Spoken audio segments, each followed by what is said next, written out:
नाज़रीन, अवामी न्यूज़ में ख़बरनि जो सिलसिलो जारी है। इन वक्त असीं तव्हांखे मसू भुरगड़ी में ख़बर ॾींदा आहियूं त फॉरेस्ट वर्कर वेलफेयर एसोसिएशन तरफ़ां मुतालबनि जी मञता जे लाइ रैली कढी मुज़ाहिरो कयो वियो आहे, जंहिं में मरकज़ी उहिदेदारनि सदर शमसुद्दीन खोसो, अब्दुल्ला पलारी, बख्त हुसैन जतोई, अनवर शाह, फयाज़ मंगरियो, गुलाम मुर्तज़ा, संजरानी इनायत समूह ऐं ॿियनि सवे मुलाज़िमनि रैली कढी एहतिजाज मुज़ाहिरो कयो। इन मौक़े ते अॻवान शमसुद्दीन खोसो, अब्दुल्ला पलारी, बख्त हुसैन जतोई, अनवर शाह ऐं ॿियनि मीडिया सां ॻाल्हाईंदे चयो आहे त मरकज़ी नायब सदर जे हिसे सां तव्हांखे गुज़ारिश थो कयां त हीअ असांजो मैसेज मथे पहुचारियो वञे, छो त मीडिया वारा हिकिड़ा सुठा अमीन हूंदा आहिनि। असां सां ट्रेजिडी इहा आहे त असांजो जेको बि फॉरेस्ट जो नंढो मुलाज़िम आहे उहो सफ़र करे पियो। पंजाब में जेके बि स्केल आहिनि नंढड़े मुलाज़िमनि जा, फॉरेस्ट गार्ड जो 4 आहे, फॉरेस्ट जो 9 आहे, फॉरेस्ट जो डिप्टी रेंजर जो 14 ग्रेड आहे, पर हिते उहो नथो ॾिनो वञे। हिते असांखे उहो ई 4 ग्रेड में असांजे मुलाज़िमनि खे 4 ग्रेड में, 3 ग्रेड में, 5 ग्रेड में रखियो थो वञे, जेका इहा नाइंसाफ़ी आहे। बेसिकली सिंध असांजो तरक़ी याफ़्ता ज़िलो आहे, पर उन सां इहा नाजाइज़ी आहे। असांजे जेके मुलाज़िमनि तक़रीबन ॿेले में 24 कलाक जी ड्यूटी कनि था। 24 कलाकनि में उनखे घर बि वञिणो न आहे, पर उनजे हिसाब सां उनखे त उन जूं पघारूं थोरियूं आहिनि, उनजा स्केल नंढड़ा आहिनि, ऐं उन्हनि खे वरी टाइम ते पघारूं बि कोन थियूं ॾिनियूं वञनि।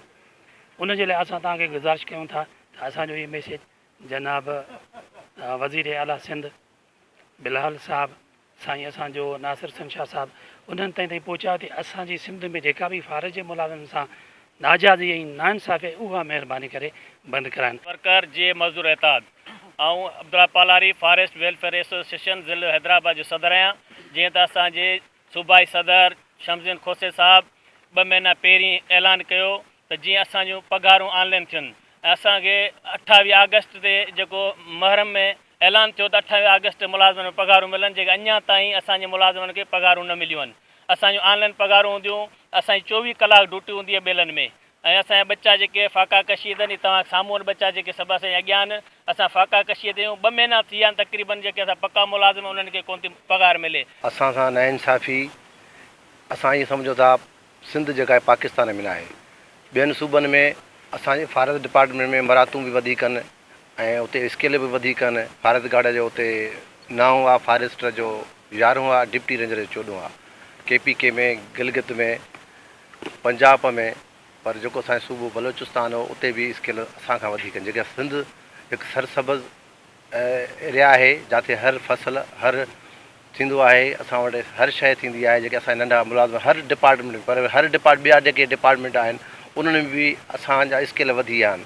सिंध में जेके कमु पिया कनि डिपार्टमेंट, असां वटि नाइंसाफ़ी इहा आहे त असां सालनि खां वठी 2013 खां वठी इन रोडनि ते रस्तनि ते आहियूं, त असां अपीला करे कोर्ट में विया आहियूं, जाॾे काॾे भॻा आहियूं, पर असांजे ऑफिसरनि खे, असांजे मथियनि खे का बि जूं मथे में नथी वञे, त वाहिरनि जो कन में ॻाल्हि नथी वञे त असां हिननि खे नंढनि मुलाज़िमनि खे के स्केल असां वटि पंजाब जे बराबरि या KPK या गिलगित जे बराबरि ॾियूं। ॿियनि सूबनि में, गिलगित में, पंजाब में, KPK में उते थाणा आहिनि, ॿेले खाते जा थाणा आहिनि, ॿेले खाते जूं उते कोर्ट आहिनि, उते ॿेले खाते जे ऑफिसरनि खे, नंढे स्टाफ खे मोबाइलूं आहिनि, उते हथियार आहिनि, उन्हनि खे हर सहूलियत आहे जेका अंग्रेज़ वारी सहूलियत हुई। जीअं अॻे सिंध में बि इहो साॻियो मसइलो हुयो, सहूलियतां हुयूं, हाणे सिंध खां खसियो वियो आहे।